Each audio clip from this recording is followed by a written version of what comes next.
ಸುಮ್ಮನೆ ಕುಳಿತುಕೊಂಡ್ರೆ ಹಣ ಬರುತ್ತದ? ನಾವು ಏನು ಮಾಡೋದಿಲ್ಲ, ಸುಮ್ಮನೆ ಇದ್ದರೆ ಹಣ ಬರುತ್ತದ? ಹಣ ತಾನಾಗಿ ಯಾರ ಬಳಿಗೂ ಬರುವುದಿಲ್ಲ. ಹಣ ಮಾಡಬೇಕು. ಹಣ ಯಾವ ರೀತಿ ಮಾಡ್ತೀವಿ? ಹಣವನ್ನು ಮಾಡಬೇಕಾದ್ರೆ ನಮ್ಮ ಶ್ರಮ ಇರಬೇಕು. ಶ್ರಮ ಇಲ್ಲದೆ ಹಣ ಯಾರ ಬಳಿಗೂ ಬರುವುದಿಲ್ಲ. ಹಣ ಎಂಬುದು ಯಾವಾಗಲೂ ಸಹ ಕಷ್ಟಪಟ್ಟಾಗ ಆ ಕಷ್ಟಪಡುವವರ ಬಳಿಗೆ ಬರುತ್ತೆ. ಅದು ಕೆಲವರಿಗೆ ನಂಬಿಕೆ ಬರಲ್ಲ. ಕಷ್ಟಪಟ್ಟವರು ಕಷ್ಟಪಡ್ತಾ ಇದ್ದರೆ ಹಣ ಬರುತ್ತಂತೆ ಹೇಳುವುದು ತಪ್ಪು. ಹಣ ಬರುತ್ತೆ, ಆದರೆ ಹಣವನ್ನೇ ಯಾವ ರೀತಿ ನಾವು ಉಳಿಸ್ಬೇಕು, ಯಾವ ರೀತಿ ನಮ್ಮಲ್ಲಿ ಬಂದ ಹಣ ಉಳಿಬೇಕು ಎಂಬುದರ ಬಗ್ಗೆ ನಮಗೆ ಗೊತ್ತಿಲ್ಲ. ಆದ್ದರಿಂದ ಎಷ್ಟೋ ಜನರಿಗೆ ಹಣದ ಬಗ್ಗೆ ಗೊತ್ತಿಲ್ಲ. ಹಣ ಮಾಡಬೇಕು, ಹಣ ತಾನಾಗಿ ಯಾರ ಬಳಿಗೂ ಬರಲ್ಲ, ಶ್ರೀಮಂತರಾಗಲು ಸಾಧ್ಯವಿಲ್ಲ, ಒಂಟಿಯಾಗಿರಬೇಕಾಗುತ್ತದೆ. ನಾವು ಒಂಟಿಯಾಗಿರಬೇಕಾಗುತ್ತೆ, ಹಣ ಹಣ ಅಂತ ಹೇಳಿ ನಾವು ಒಂಟಿಯಾಗಿರಬೇಕಾಗುತ್ತದೆ.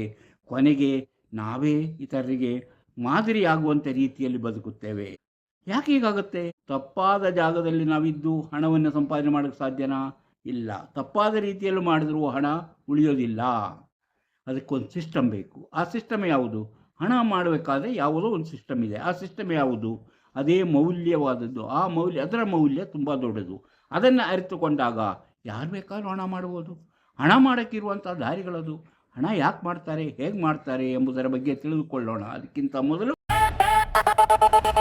ಬನ್ನಿರಿ ಬನ್ನಿರಿ ಲೋಕವ ನೋಡೋಣ, ಕೋಶ ಓದೋಣ, ಲೋಕ ಅರಿಯೋಣ, ಜೀವನ ತಿಳಿಯೋಣ. ಇದರೊಳಗಿದೆಲ್ಲವೂ ಸ್ವಾಗತ ನಿಮಗೆ ಮಾಡಿಯ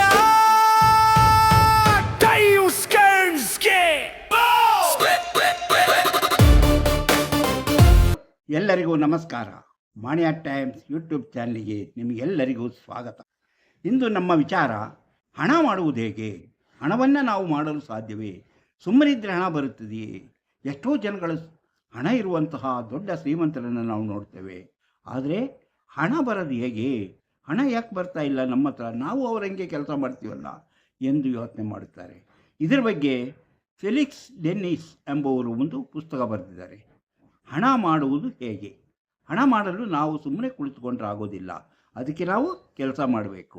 ನಾವು ಮಾಡೋ ಕೆಲಸ ಸರಿಯಾಗಿರಬೇಕು. ತಪ್ಪು ದಾರಿಯಲ್ಲಿ ಕುಳಿತು ತಪ್ಪು ದಾರಿಯಲ್ಲಿ ಹೋಗಿ ನಾವು ಹಣ ಮಾಡಿದರೆ ಅದನ್ನು ಉಳಿಸಿಕೊಳ್ಳುವುದು ಸಾಧ್ಯವಿಲ್ಲ. ಯಾಕಂದರೆ ತಪ್ಪಾದ ದಾರಿಯಲ್ಲಿ ಬಂದ ಹಣ ತಪ್ಪಾದ ದಾರಿಯಲ್ಲಿ ಹೊರಟೋಗುವುದು. ಯಾರು ಕಷ್ಟಪಟ್ಟು ಹಣವನ್ನು ದುಡಿದಿರ್ತಾರೋ, ಯಾರು ಸರಿಯಾದ ರೀತಿಯಲ್ಲಿ ಹಣ ದುಡಿದಿರ್ತಾರೋ ಅವರ ಹಣ ಉಳಿಯುತ್ತದೆ. ಹಾಗಾದರೆ ಯಾವ ರೀತಿ ನಾವು ಹಣ ಮಾಡಬೇಕು ಎಂಬುದು ನಾವು ತಿಳಬೇಕು. ಅಂದರೆ ನಾವು ಕಷ್ಟಪಟ್ಟರೆ ಹಣ ಬರುತ್ತಾ? ನಾವು ಶ್ರಮಪಟ್ಟು ಕೆಲಸ ಮಾಡಿದ್ರೆ ಹಣ ಬರುತ್ತೆ, ಆದರೆ ಹಣ ಬೆಳೆಯೋದಿಲ್ಲ. ಅಲ್ಲಿ ಹಣ ಬೆಳೆಯೋದು ಕಷ್ಟ ಆಗುತ್ತದೆ. ಯಾಕೆ ಹಣ ಕಷ್ಟ ಆಗುತ್ತೆ ಅಂದರೆ ನಾವು ಮಾಡುವಂತಹ ಶ್ರಮವನ್ನು ಪಟ್ಟಂತಹ ಶ್ರಮಕ್ಕೆ ಬೇಕಾದ ಹಣ ನಮ್ಮ ಕೈಗೆ ಬರುತ್ತದೆ. ಆದರೆ ಅದಕ್ಕಿಂತ ಹೆಚ್ಚಿನ ಹಣ ನಾವು ಖರ್ಚು ಮಾಡುತ್ತೇವೆ. ನಮ್ಮಲ್ಲಿ ಮೋಹ ಇದೆ, ನಮ್ಮಲ್ಲಿ ಆಸೆ ಇದೆ, ಆಗ್ರಹ ಇದೆ. ಅದಕ್ಕಿಂತಲೂ ಹೆಚ್ಚಾಗಿ ಭಯ ಇದೆ. ಭಯ ಇರೋದರಿಂದ ಹಣ ನಮ್ಮಲ್ಲಿ ಉಳಿಯುವುದಿಲ್ಲ. ರಿಸ್ಕ್ ತಗೊಬೇಕು. ರಿಸ್ಕ್ ಅಂದರೆ ಅದು ಮೂರ್ಖತನವಲ್ಲ. ರಿಸ್ಕಿಂದ ನಾವು ಎಲ್ಲವನ್ನೂ ಸಂಪಾದನೆ ಮಾಡಬೇಕು. ಎಲ್ಲ ರಿಸ್ಕ್ ಹಾಗಂತೇಳಿ ನಾವು ಎಲ್ಲ ರಿಸ್ಕು ತೆಗೆದುಕೊಳ್ಳಬಾರದು. ಯಾಕೆ ಎಲ್ಲ ರಿಸ್ಕು ತೆಗೆದುಕೊಂಡ್ಬಂದರೆ? ರಿಸ್ಕು ಅಂದರೆ ಕೆಲವು ಒಳ್ಳೆಯ ರಿಸ್ಕ್ ಇರುತ್ತೆ, ಕೆಲವು ಕೆಟ್ಟ ರಿಸ್ಕ್ ಇರುತ್ತೆ. ಇದೆಲ್ಲ ವಿಚಾರಗಳಿಂದಲ್ಲಿ ನಾವು ಯಾವ ರಿಸ್ಕನ್ನು ತೆಗೆದುಕೊಂಡಾಗ ನಮಗೆ ಸರಿಯಾದ ರೀತಿಯಲ್ಲಿ ಹಣ ಮಾಡಲು ಸಾಧ್ಯ ಎಂಬುದನ್ನು ತಿಳ್ಕೊಂಡಿರಬೇಕು. ಫೆಲಿಕ್ಸ್ ಡೆನ್ನಿಸ್ ಅದರ ಬಗ್ಗೆ ತಮ್ಮ ಬುಕ್ಕಲ್ಲಿ ತುಂಬ ವಿವರವಾಗಿ ಬರೆದಿದ್ದಾರೆ. ಹಣ ಮಾಡುವುದು ಹೇಗೆ? ಹಣ ಮಾಡಲು ಏನು ಮಾಡಬೇಕು? ಹಣ ಮಾಡುವುದು ನಾವು ಕಷ್ಟಪಡಬೇಕು, ಶ್ರಮ ಪಡಬೇಕು. ಆದರೆ ಶ್ರಮಪಟ್ಟು ನಾವು ದುಡಿದ ಹಣವನ್ನು ಆ ಹಣ ದುಡಿಯುವಂತೆ ಮಾಡಬೇಕು. ಆ ಹಣ ದುಡಿಯುವಂತೆ ಮಾಡಿದಾಗ ನಾವು ಮತ್ತಷ್ಟು ಹಣವನ್ನು ಸೇರಿಸಿ ನಾವು ಶ್ರೀಮಂತರಾಗಬಹುದು. ಇಂಥ ವಿಚಾರಗಳನ್ನು ಹೊತ್ತು ಬರುತ್ತಿರುವಂತಹ ಮಾಣಿಯ ಟೈಮ್ಸ್ ಯೂಟ್ಯೂಬ್ ಚಾನಲನ್ನು ನೀವು ಇನ್ನೂ ಸಬ್ಸ್ಕ್ರೈಬ್ ಮಾಡಿಲ್ವಾದರೆ ಈಗಲೇ ಕೆಳಗೆ ಕಾಣುವ ಸಬ್ಸ್ಕ್ರೈಬ್ ಎಂದು ಬರೆದಿರುವಲ್ಲಿ ಒಮ್ಮೆ ಕ್ಲಿಕ್ ಮಾಡಿ ಸಾಕು, ನೀವು ಸಬ್ಸ್ಕ್ರೈಬ್ ಆಗ್ತೀರಿ.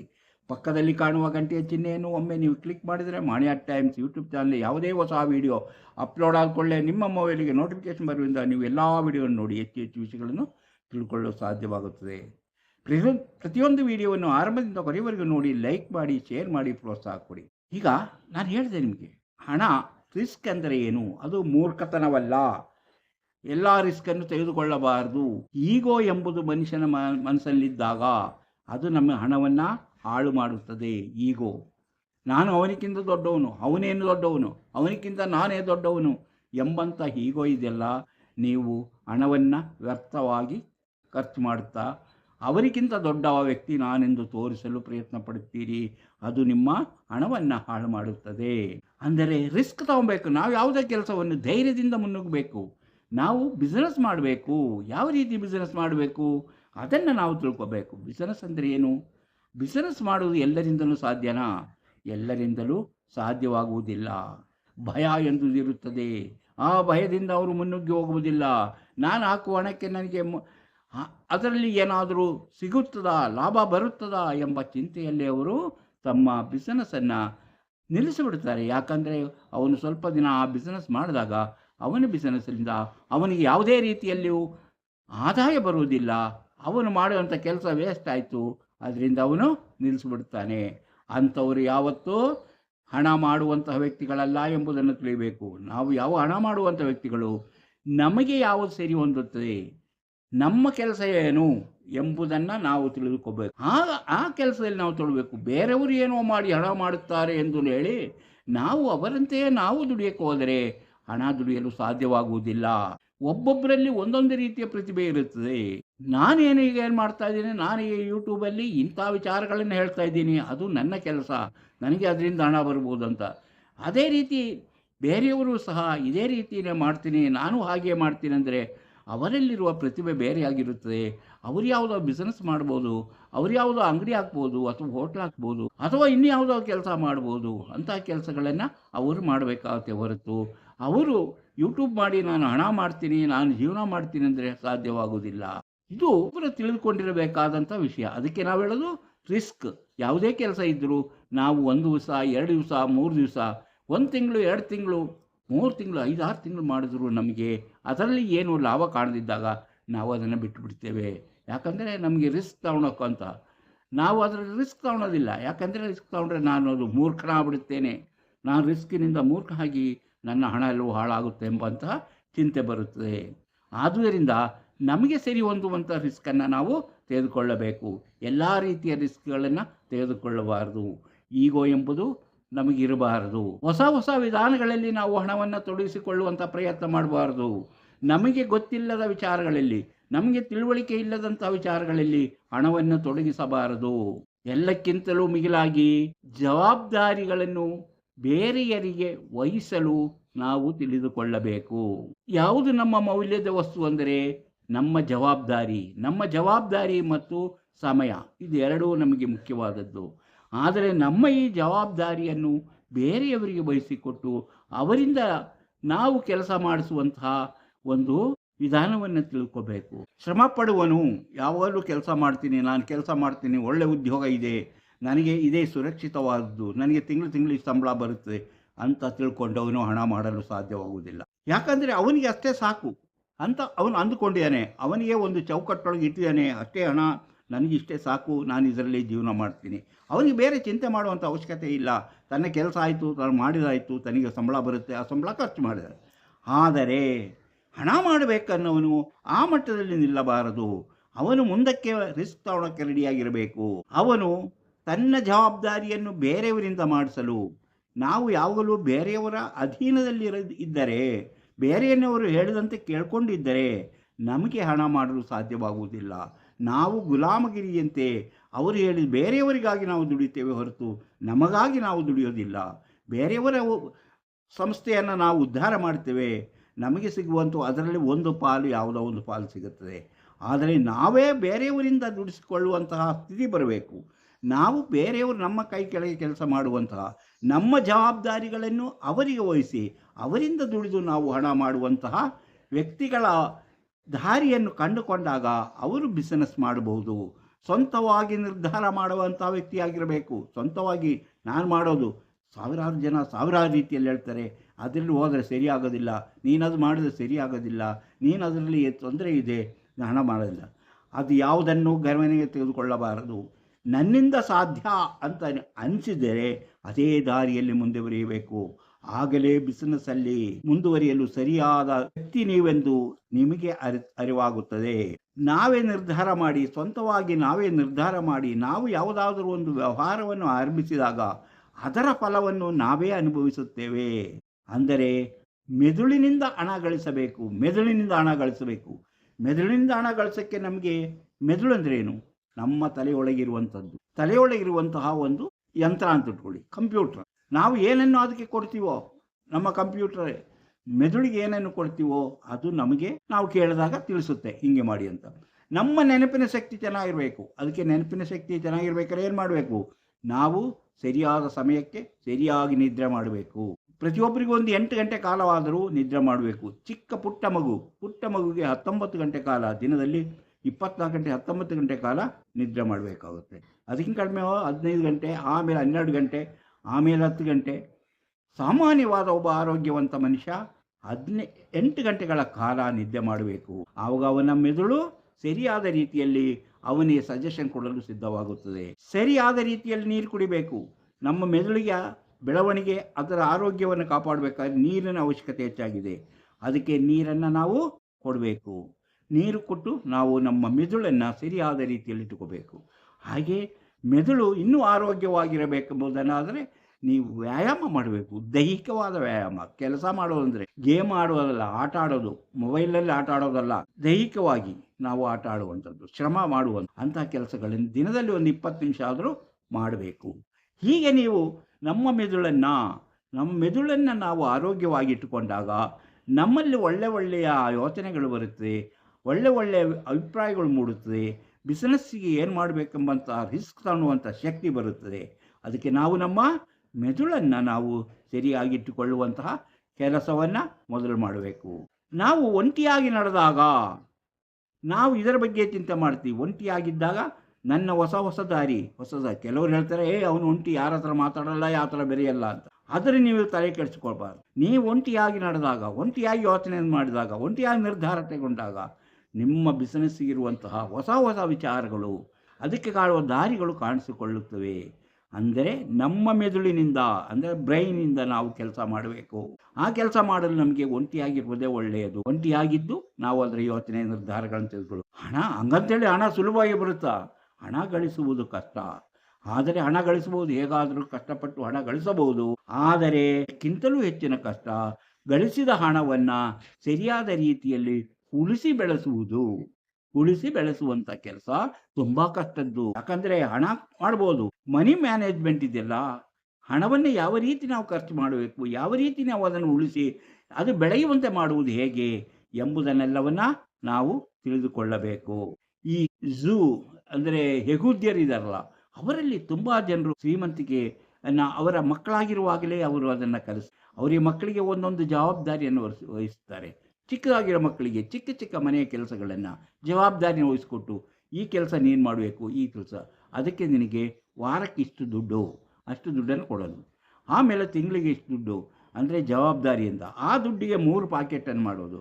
ಅದರಲ್ಲಿ ನೀನು ನಿನ್ನ ಖರ್ಚಿಗಿಷ್ಟು, ಉಳಿತಾಯಕ್ಕಿಷ್ಟು, ಅರ್ಜೆಂಟಿಗಿಷ್ಟು ಅಂತೇಳಿ 3 ಪ್ಯಾಕೆಟ್ ಮಾಡಿಕೊಡ್ತಿದ್ರು. ಆ ಪ್ಯಾಕೆಟಲ್ಲಿ ಇಟ್ಕೊಬೇಕು. ಅವನು ಖರ್ಚು ಮಾಡೋಕ್ಕೆ ಅವನಿಗೆ ಬೇಕಾದಷ್ಟು ಹಣ, ಉಳಿಸಿದ್ದು ಇದು ನಮ್ಮ ಮುಂದಕ್ಕೆ ನಾನು ವಯಸ್ಸಾದಾಗ ಇಷ್ಟಾಗುತ್ತೆ. ಅಂದರೆ ಅವರಿಗೆ ಚಿಕ್ಕಂತಿನಲ್ಲೇ ಮನಿ ಮ್ಯಾನೇಜ್ಮೆಂಟಿನ ಬಗ್ಗೆ, ಅವರು ದುಡಿದ ಹಣವನ್ನು ಯಾವ ರೀತಿ ಖರ್ಚು ಮಾಡಬೇಕು, ಯಾವ ರೀತಿ ಉಳಿಸಬೇಕು, ಅವಶ್ಯಕತೆ ಹೆಚ್ಚಾದಾಗ ಅದನ್ನು ಹೇಗೆ ತಗೋಬೇಕು ಎಂಬುದನ್ನು ಅವರಿಗೆ ತಿಳಿಸಿಕೊಡ್ತಾರೆ. ಹೆಗುದ್ಯರಲ್ಲಿ ಅಂಥ ಒಂದು ವ್ಯವಸ್ಥೆ ಇದೆ. ಆದ್ದರಿಂದ ಹೆಗುದ್ಯರಲ್ಲಿ ಬಿಸಿನೆಸ್ಸಲ್ಲಿ ಅವರ ಮೈಂಡ್ ಬಹಳ ಚುರುಕು. ಬಿಸಿನೆಸ್ ಮಾಡುವುದು ಯಾವ ರೀತಿ ಅಂತ ಅವರಿಗೆ ಬಾಲ್ಯದಿಂದಲೇ ಕಲಿಸ್ತಾರೆ. ಅದೇ ರೀತಿ ನಾವು ನಮ್ಮ ಹಣವನ್ನು ಉಳಿಸುವುದು ಹೇಗೆ, ನಾವು ಗಳಿಸಿದ ಹಣವನ್ನು ಯಾವ ರೀತಿ ಉಳಿಸಬೇಕು, ಯಾವ ರೀತಿ ಖರ್ಚು ಮಾಡಬೇಕು, ಯಾವ ರೀತಿ ಎಮರ್ಜೆನ್ಸಿಗೆ ಅರ್ಜೆಂಟಾಗಿ ಖರ್ಚಿಗೆ ಬೇಕಾದ ಹಣವನ್ನು ಹೇಗೆ ಮಾಡಬೇಕೆಂಬುದನ್ನು ತಿಳಿದುಕೊಂಡಿದ್ದರೆ ನಾವು ಉಳಿಸುವ ಹಣ ಉಳಿದುಕೊಂಡೇ ಇರುತ್ತೆ. ನಮ್ಮ ಅನಾವಶ್ಯಕವಾದಂತಹ ಖರ್ಚುಗಳಿಗೆ ನಾವು ಬಳಸೋದೇ ಇಲ್ಲ. ಹಣ ಉಳಿಸಿ ಬೆಳೆಸುವುದು ಅದಕ್ಕಿಂತಲೂ ಕಷ್ಟ ಅಂತ ಹೇಳಿದೆ. ಅದಕ್ಕೆ ನಿರಂತರ ಕಲಿಕೆ ಅವಶ್ಯಕ. ನಿರಂತರವಾಗಿ ನಾವು ವಿಷಯಗಳನ್ನು ಅರಿತು ಕಲಿತಾ ಬರಬೇಕು. ಹೆಚ್ಚಿನ ಜನರಿಗೆ ಭಯ ಇರುತ್ತದೆ. ಏನಾಗುತ್ತೋ ನಾಳೆ, ನಾನು ಇವತ್ತೇ ಎಲ್ಲವನ್ನು ತೆಗೆದುಕೊಳ್ಳೋಣ. ಈಗ ಗ್ಯಾಸಿನ ಬಗ್ಗೆ, ಗ್ಯಾಸ್ ಸಿಗ್ತಾ ಇಲ್ಲ ಅಂಥೇಳಿ ಆತುರ ಪಟ್ಕೊಂಡು ಎಲ್ಲೆಲ್ಲಿ ಸಿಗುತ್ತೋ ಏನೇನು ಸಿಗುತ್ತೋ, ಗ್ಯಾಸ್ ಇಲ್ಲದೆ ಅದ್ರ ಬದಲಾಗಿ ಏನು ಮಾಡಬೇಕು, ನಾವು ಏನಾದರೂ ಕರೆಂಟ್ ಸ್ಟವನ್ನು ತಗೊಳೋದು ಹಾಗೆ ಈಗ ಅಂತೇಳಿ ಅದು ಇದು ಎಲ್ಲ ತಗೊಳೋದು. ಈ ಭಯ ಬಂದಾಗ ಜನಗಳು ನಾನಾ ವಿಧದಲ್ಲಿ ಹಣವನ್ನು ಖರ್ಚು ಮಾಡಲು ಮುಂದಾಗ್ತಾರೆ. ಅಂದರೆ ತನಗೆ ಬೇಕಿದ್ದರೂ ಬೇಡದಿದ್ದರೂ ಅಂತ ಅದು ನಮ್ಮ ಭಯದಿಂದ ನಾವು ಹಣವನ್ನು ಖರ್ಚು ಮಾಡ್ತೇವೆ, ಅನಾವಶ್ಯಕ ಖರ್ಚುಗಳಾಗುತ್ತದೆ. ಇಂತಹ ಖರ್ಚುಗಳು ಬರದಂತೆ ನಾವು ಈಗೋದಿಂದ ಖರ್ಚು ಮಾಡ್ಬೋದು, ನಾನು ಅವರಿಗೆ ದೊಡ್ಡವನೆಂತ ತೋರಿಸಲು ಖರ್ಚು ಮಾಡ್ಬೋದು. ಆದರೆ ಭಯದಿಂದ ಅನಾವಶ್ಯಕ ಖರ್ಚು ಇದೆಯಲ್ಲ, ಅದನ್ನು ನಾವು ಸ್ವಯಂ ನಿಯಂತ್ರಣದಲ್ಲಿಟ್ಕೋಬೋದು. ಬಂದಾಗ ನೋಡೋಣ, ಬಂದಾಗ ಮಾಡೋಣ, ಅನಾವಶ್ಯಕ ಖರ್ಚು ಯಾಕೆ ಬೇಕು ಎಂಬುದನ್ನು ನಾವು ತಿಳ್ಕೋಬೇಕು. ಅಂದರೆ ನಮ್ಮ ಗಳಿಸಿದ್ದು, ನಾವು ಗಳಿಸಿದ್ದೇನು, ನಾನು ಏನೇನು ಮಾಡಿದೆ, ನನ್ನಿಂದ ಏನು ಸಾಧ್ಯವಾಯಿತು ಎಂಬುದನ್ನು ನಾವು ಬೇರೆಯವರಿಗೆ ತೋರಿಸುವಂಥ ಅವಶ್ಯಕತೆ ಇಲ್ಲ. ಅದು ಹಾಗೆ ತೋರಿಸುವುದರಿಂದ ನಮ್ಮಲ್ಲಿರುವಂತಹ ವಸ್ತುಗಳು ಅಥವಾ ನಮ್ಮ ಬಗ್ಗೆ ಬೇರೆಯವರು ಅವರ ಸ್ಥಿತಿಗತಿಗಳ ಬಗ್ಗೆ, ಅವನು ನೋಡು ಅವನ ಶ್ರೀಮಂತ ಆಗಿದ್ದಾನೆ, ಅವನಿಗೆ ಎಲ್ಲಿಂದ ಬಂತು ಹಣ, ಹೇಗೆ ಬಂತು ಹಣ ಮುಂತಾದ ವಿಚಾರಗಳನ್ನು ಸುಮ್ಮನೆ ಹೇಳ್ತಾರೆ. ಅದನ್ನು ಕೇಳುವಂತಹ ಸ್ಥಿತಿ ನಮ್ಮದಾಗುತ್ತೆ. ಆದ್ದರಿಂದ ನಾವು ಗಳಿಸಿದ್ದು, ನಾವಿಷ್ಟು ಗಳಿಸಿದ್ದೆ, ನಮ್ಮ ಗೆಲುವಿನಲ್ಲಿ ಇಷ್ಟ ಆಯಿತು, ನಾನು ಹೀಗೆ ಗೆದ್ದೆ, ಹೀಗೆ ಮಾಡಿದೆ ಎಂಬಂಥ ವಿಚಾರಗಳನ್ನು ಇತರರಿಗೆ ಹೇಳುವುದು ಸಹ ನಮ್ಮಲ್ಲಿ ಸಮಸ್ಯೆಗೆ ಕಾರಣವಾಗುತ್ತದೆ. ಆದ್ದರಿಂದ ನಮ್ಮ ಹಣವನ್ನು ನಾವು ನಿಯಂತ್ರಣದಲ್ಲಿಟ್ಟುಕೊಂಡು ಕೆಲಸ ಮಾಡಬೇಕು. ನಾವು ಬಿಸ್ನೆಸ್ ಮಾಡಿ ಹಣ ಗಳಿಸಬೇಕು. ಬಿಸ್ನೆಸ್ ಅಂದರೆ ಏನು? ನಮ್ಮ ಹಣವನ್ನು ನಾವು ತೊಡಗಿಸಿಕೊಂಡು ಅದನ್ನು ಬೇರೆಯವರ ಮೂಲಕ ಬೇರೆಯವರಿಗೆ ಅದರ ಜವಾಬ್ದಾರಿ ನಿರ್ವಹಿಸಿ ನಾವು ಆರಾಮವಾಗಿದ್ದು ಹಣ ಗಳಿಸಿದ್ದ ಹಣವನ್ನು ಅದರಿಂದ ಲಾಭವನ್ನು ಪಡೆದು ನಾವು ಬದುಕುವುದು. ಅಂಥವನೇ ಬಿಸ್ನೆಸ್ ಮಾಡಲು ಸರಿಯಾದ ವ್ಯಕ್ತಿ. ಅಂದರೆ ಬೇರೆಯವರಿಗೆ ಜವಾಬ್ದಾರಿಯನ್ನು ವಹಿಸಿಕೊಟ್ಟು ನಾವು ನಮ್ಮ ಹಣವನ್ನು ಬೆಳೆಸುತ್ತಾ ಬಂದಾಗ ನಾವು ಆರಾಮಾಗಿದ್ದು ನಮ್ಮ ಜೀವನ ಸುಖವಾಗಿರುತ್ತೆ. ಅದೇ ಬಿಸ್ನೆಸ್ ಅಂದರೆ ಸೆಲ್ಫ್ ಎಂಪ್ಲಾಯ್ಮೆಂಟ್ ಅಂತೀರಿ. ಸೆಲ್ಫ್ ಎಂಪ್ಲಾಯ್ಮೆಂಟ್ ಅಂದರೆ ನಾವು ದುಡಿಬೇಕು, ನಮ್ಮ ಕೆಲಸನ ಅವರು ನಮ್ಮ ಜೊತೆಯಲ್ಲಿ ಕೆಲಸ ಮಾಡಿ. ಅದೇ ರೀತಿ ನಾವು ಎಂಪ್ಲಾಯಿ ಅಂದರೆ ಏನು? ಎಂಪ್ಲಾಯಿ ಅಂದರೆ ನಾವು ಹೋಗಿ ಬೇರೆಯವರ ಹತ್ರ ಕೆಲಸ ಮಾಡುವುದು. ಸೆಲ್ಫ್ ಎಂಪ್ಲಾಯಿ ಅಂದರೆ ನಾವು ನಮ್ಮ ಕೆಲಸನೇ ಮಾಡೋದು, ನಾವು ಕೆಲಸ ಮಾಡಬೇಕು. ಹಾಗಾದರೆ ಬಿಸ್ನೆಸ್ ಅಂದರೆ ಏನು? ನಮ್ಮ ಹಣವನ್ನು ನಾವು ಹೂಡಿಕೆ ಮಾಡಿ, ಬೇರೆ ಬೇರೆ ರೀತಿಯಲ್ಲಿ ಹೂಡಿಕೆ ಮಾಡಿ, ಆ ಹಣವು ಬೇರೆಯವರಿಗೆ ಜವಾಬ್ದಾರಿ ವಹಿಸಿ, ಆ ಜವಾಬ್ದಾರಿಯಿಂದ ದುಡಿಯುತ್ತಿರುವ ಹಣ ನಮ್ಮನ್ನು ನಾವು ಪಡೆದು ನಾವು ಆರಾಮವಾಗಿ ಯಾವುದೇ ಶ್ರಮ ಇಲ್ಲದೆ ಸುಖ ಅನುಭವಿಸೋದೇ ನಿಜವಾದ ಬಿಸ್ನೆಸ್ ಮ್ಯಾನ್ ಕೆಲಸ. ಯಾಕಂದರೆ ನಾವು ತಲೆ ಕೆಡಿಸ್ಕೊಂಡು 10 ಜನರು ನಮ್ಮ ಸುತ್ತ ಇರ್ತಾರೆ, ನಮ್ಮ ಕೈ ಕೆಳಗಿರ್ತಾರೆ. ಅವರೆಲ್ಲವೂ ಯೋಚನೆ ಮಾಡಿ ಎಲ್ಲವನ್ನು ಮಾಡಿದಾಗ ಇದು ಸರಿಯಾಗಿದೆಯಾ, ಅದು ಅಷ್ಟು ನೋಡೋದೊಂದೇ ಅವನ ಕೆಲಸ ಆಗಿರುತ್ತೆ. ಅದೇ ಬಿಸ್ನೆಸ್ ಅಂದರೆ. ಬಿಸ್ನೆಸ್ ಅಂದರೆ ನೀವು ಒಂದು ಅಂಗಡಿ ಹಾಕ್ಕೊಂಡು ಮಾರಾಟ ಮಾಡೋದಲ್ಲ, ಅಥವಾ ಒಂದು ಹೋಲ್ಸೇಲ್ ಅಂಗಡಿ ಹಾಕ್ಕೊಂಡು ಅದರಲ್ಲಿ ವ್ಯಾಪಾರ ಮಾಡೋದಲ್ಲ. ನಾವು ಹಾಕಿದ ಅಂಗಡಿಯನ್ನು ಬೇರೆಯವರಿಗೆ ವಹಿಸಿಕೊಟ್ಟು ಅವರು ಅದರಲ್ಲಿ ದುಡಿದು ನಮಗೆ ಹಣವನ್ನು ತಂದು ಕೊಡುವಂತಹ ಕೆಲಸವೇ ಬಿಸ್ನೆಸ್. ಅದೇ ಸರಿಯಾದ ಬಿಸ್ನೆಸ್. ಅದಕ್ಕೆ ರಿಸ್ಕ್ ತಗೊಬೇಕಾಗುತ್ತೆ. ಫಸ್ಟು ನಮ್ಮ ಹಣವನ್ನು ನಾವು ಹಾಕಬೇಕಾಗುತ್ತೆ. ಹಣ ಹಾಕಿದಾಗ ಅವರು ರಿಸ್ಕ್ ತಗೊಂಡು ಆ ಕೆಲಸವನ್ನು ಅವರು ಮಾಡ್ತಾರೆ. ಹೀಗೆ ನಾವು ದುಡಿತಾ ಬಂದರೆ ಹಣ ಯಾರ ಹತ್ರನೂ ಸುಮ್ಮನೆ ಬರೋದಿಲ್ಲ. ಹಣ ಬರಬೇಕಾದ್ರೆ ನಾವು ದುಡಿಬೇಕು. ನಾವು ದುಡಿದ ಹಣವನ್ನು ಯಾವ ರೀತಿ ಉಳಿಸಿ ಬೆಳೆಸಬೇಕು ಎಂಬುದೇ ಮುಖ್ಯವಾದ ವಿಚಾರ. ಹೀಗೆ ನಾವು ಹುಡುಕಿ ಬೆಳೆಸಿದಾಗ ನಾವು ಶ್ರೀಮಂತಿಕರಾಗುತ್ತೇವೆ, ಶ್ರೀಮಂತಿಕೆಯನ್ನು ನಿರ್ಮಿಸುತ್ತಾರೆ. ಆದರೆ ಅವರವರಲ್ಲಿ ಎಂತಹ ಒಂದು ಪ್ರತಿಭೆ ಇದೆ ಎಂಬುದನ್ನು ಮೊದಲೇ ತಿಳಿದುಕೊಳ್ಳಬೇಕು. ಇದೇ ಶ್ರೀಮಂತರಾಗಲು ಹಣ ಗಳಿಸಲಿರುವ ದಾರಿ ಎಂದು ಈ ಪುಸ್ತಕದಲ್ಲಿ, ಅಂದರೆ ಫೆಲಿಕ್ಸ್ ಡೆನಿಸ್ ಬರೆದಂತಹ ಪುಸ್ತಕದಲ್ಲಿ ವಿವರವಾಗಿ ಕೊಟ್ಟಿದ್ದಾರೆ. ಈ ಕಾರ್ಯಕ್ರಮ ನಿಮಗೆ ಇಷ್ಟವಾದರೆ ಈಗಲೇ ಲೈಕ್ ಮಾಡಿ, ಶೇರ್ ಮಾಡಿ, ಪ್ರೋತ್ಸಾಹ ಕೊಡಿ. ಇನ್ನೂ ನೀವು ಮಾಣಿಯ ಟೈಮ್ಸ್ ಯೂಟ್ಯೂಬ್ ಚಾನಲನ್ನು ಸಬ್ಸ್ಕ್ರೈಬ್ ಮಾಡಿಲ್ಲವಾದರೆ ಈಗಲೇ ಕೆಳಗೆ ಕಾಣುವ ಸಬ್ಸ್ಕ್ರೈಬ್ ಎಂದು ಬರೆದಿರುವಲ್ಲಿ ಒಮ್ಮೆ ಕ್ಲಿಕ್ ಮಾಡಿ ಸಾಕು, ನೀವು ಸಬ್ಸ್ಕ್ರೈಬ್ ಆಗ್ತೀರಿ. ಅದೇ ರೀತಿ ಪಕ್ಕದಲ್ಲಿ ಕಾಣುವ ಗಂಟೆ ಚಿಹ್ನೆಯನ್ನು ಒಮ್ಮೆ ಒತ್ತಿದರೆ ಮಾಣಿಯ ಟೈಮ್ಸ್ ಯೂಟ್ಯೂಬ್ ಚಾನಲ್ ಯಾವುದೇ ಹೊಸ ವೀಡಿಯೋ ಅಪ್ಲೋಡ್ ಆಗಿಕೊಳ್ಳಿ ನಿಮ್ಮ ಮೊಬೈಲಿಗೆ ನೋಟಿಫಿಕೇಶನ್ ಬರೋದು. ನೀವು ಎಲ್ಲ ವೀಡಿಯೋಗಳನ್ನು ನೋಡಿ ಹೆಚ್ಚು ವಿಷಯಗಳನ್ನು ತಿಳಿದುಕೊಳ್ಳಲು ಸಾಧ್ಯವಾಗುತ್ತದೆ. ಇಂತಹ ಮತ್ತೊಂದು ವಿಡಿಯೋದೊಂದಿಗೆ ಮತ್ತೆ ಬರುತ್ತೇವೆ. ಇಷ್ಟು ಹೊತ್ತು ಈ ವಿಡಿಯೋ ನೋಡಿದ ನಿಮಗೆಲ್ಲರಿಗೂ ಧನ್ಯವಾದ.